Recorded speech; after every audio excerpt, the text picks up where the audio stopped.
Hello friends, ಕರ್ನಾಟಕದಲ್ಲಿ D boss ಅವರ craze ಯಾವ ಲೆವೆಲ್ಗೆ ಇದೆ ಅಂತ ನಿಮ್ಮೆಲ್ಲರಿಗೂ ಗೊತ್ತೇ ಇರ್ಬೋದು. ಇವರ ಸಿನಿಮಾ ಬರ್ತಾ ಇದೆ ಅಂದರೆ ಸಾಕು, ಎಷ್ಟೋ ವರ್ಷಗಳ ಹಿಂದಿನಿಂದಲೇ ಕ್ರೇಜ್ ಕ್ರಿಯೇಟ್ ಆಗುತ್ತೆ. ಇವರ ಡೆವಿಲ್ ಸಿನಿಮಾದ ಅಪ್ಡೇಟ್ಸ್ಗಾಗಿ ಎಲ್ಲ ಅಭಿಮಾನಿಗಳು ಕಾದು ಕೂತಿದ್ದಾರೆ. ಡಿ ಬಾಸ್ ಅವರ ಹುಟ್ಟುಹಬ್ಬದ ದಿನದಂದು ಡೆವಿಲ್ ಟೀಸರ್ ರಿಲೀಸ್ ಆಗುತ್ತೆ ಅಂತ ಚಿತ್ರತಂಡ ತಿಳಿಸಿಬಿಟ್ಟಿದೆ. ಆ ಟೀಸರ್ ಟ್ರೆಂಡಿಂಗ್ ಆಗೋದು ಪಕ್ಕಾ ಅಂತಲೇ ಹೇಳ್ಬೋದು. ಕೇವಲ ಕನ್ನಡ ಸಿನಿಮಾದಲ್ಲಿ ನಟಿಸಿದರೂ ಸಹ ಇವರಿಗಿರುವಷ್ಟು ಕ್ರೇಜ್ ಇಡೀ ಇಂಡಿಯಾದಲ್ಲೇ ಯಾವ ನಟನಿಗೂ ಕೂಡ ಇಲ್ಲವೇ ಇಲ್ಲ.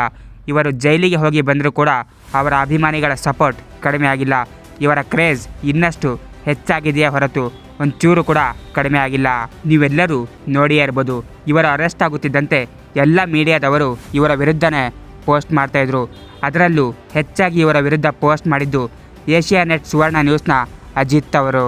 ಇಂದು ಉಪೇಂದ್ರ ಅವರು ಅಜಿತ್ ಅವರ ಹತ್ರ ಮಾತಾಡ್ತಾ ಇರ್ತಾರೆ. ಆಗ ಅಜಿತ್ ಅವ್ರಿಗೆ ಉಪೇಂದ್ರ ಅವರು ಟಾಂಗನ್ನು ಕೊಟ್ಟಿದ್ದಾರೆ. ಡಿ ಬಾಸ್ ಅವರ ಬಗ್ಗೆ ಮಾತನಾಡುವಾಗ ಡಿ ಬಾಸ್ ಅವರ ಮಾರ್ಕೆಟ್ ಬಗ್ಗೆ ನಿಮಗಿನ್ನೂ ಗೊತ್ತಿಲ್ಲ, ಸುಮ್ಮನೆ ಇದ್ಬಿಡಿ ಎಂಬ ಮಾತನ್ನು ಉಪೇಂದ್ರ ಅವರು ಅಜಿತ್ ಅವ್ರಿಗೆ ಹೇಳಿಬಿಟ್ರು.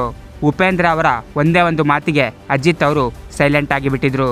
ಅಂತಹ ರಿಯಲ್ ಸ್ಟಾರ್ ಉಪೇಂದ್ರ ಅವರೇ ಡಿ ಬಾಸ್ ಅವರ ಬಗ್ಗೆ ಇಂತಹ ಮಾತುಗಳನ್ನು ಹೇಳ್ತಾರೆ ಅಂದರೆ ಇದರಲ್ಲೇ ನಾವು ಅರ್ಥ ಮಾಡ್ಕೋಬೋದು ಡಿ ಬಾಸ್ ಅವರ ಗತ್ತು ಯಾವ ಲೆವೆಲ್ಗೆ ಇದೆ ಅಂತ. ಇದರ ಬಗ್ಗೆ ನಿಮ್ಮ ಒಪಿನಿಯನ್ ಏನು ಕಾಮೆಂಟ್ ಬಾಕ್ಸಲ್ಲಿ ತಿಳಿಸಿ. ಹಾಗೂ ಇದೇ ರೀತಿಯ ಹೊಸ ಅಪ್ಡೇಟ್ಸ್ಗಳಿಗಾಗಿ ನನ್ನ ಚಾನಲನ್ನು ಸಬ್ಸ್ಕ್ರೈಬ್ ಮಾಡಿ. Thank you.